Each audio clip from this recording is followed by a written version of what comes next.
Hello everyone, my name is Ginell Wilson and I'm a secondary level educator where I teach English language and literature.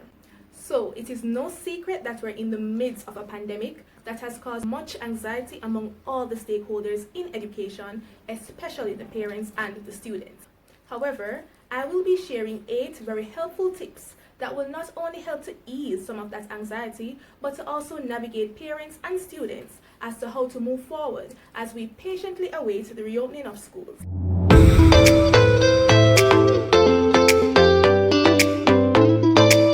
So, let's get into these 8 tips. Let's go. Tip number 1.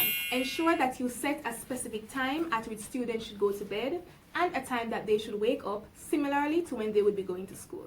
Remember, the earlier students go to bed, the earlier they will wake up. When students wake up early, their brains naturally kick, and so they are ready to take on the task that they have prepared for them for the day. Students also have a sense of responsibility when they know that they have to go to bed by a certain time so that they can wake up at a specific time. Tip number 2. Create a timetable that will help to guide students on a daily basis. It is very important that students receive a sense of guidance when they are completing the different tasks for the different subject areas. With this said, a timetable is extremely efficient as it outlines the different subject areas that will be done, the days on which these subject areas will be completed, and the time frame in which they should be done. The timetable can then be placed nicely on the wall so students easily have access to the timetable, and so they can prepare all the books and other materials and resources that they will need to complete each subject area on each given day. Tip number 3. Have students get ready for school. Before the closing of schools, students would normally wake up at a specific time and get certain things done in preparation to get to school on time. Some of these things include making breakfast, combing their hairs, getting dressed appropriately, and so on. Even though we're at home, these rules should still apply as it gives the students a sense of purpose, accountability, and responsibility in getting these things done so they can get ready for school at home. Tip number 4. Have the students sit in a school-like setting. When the students are in the comfort of their own homes, there are multiple distractions around them. This is why it is important to create a sense of being at school even though they are at home. Therefore, have the students sit as though they're in a classroom where they're on a chair around a table. If there's no specific table and chair for these students in their own study corner, then you can even have them sit around the dining table, as long as they're sitting upright so that they're more focused on the task ahead. Tip number 5. Try to include all subject areas. We have to remember that every subject area has a wealth of knowledge that will help to mold and shape the students into the productive men and women that we want them to become in the future. Therefore, try to include all subject areas.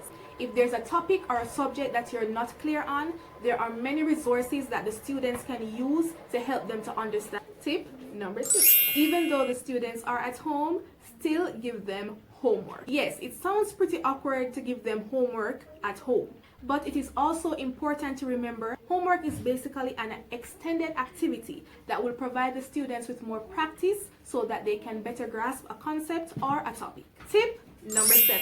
Create assessment for students.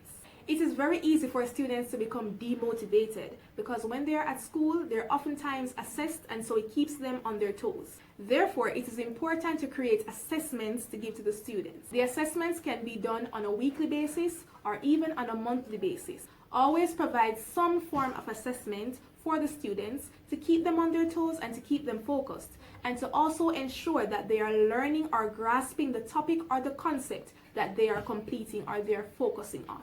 Tip number 8. Reward the students when they have done well. A reward can take different forms. You can give a token such as a pencil, a book, or anything that you know the student likes. You can also use stickers or even words of affirmation.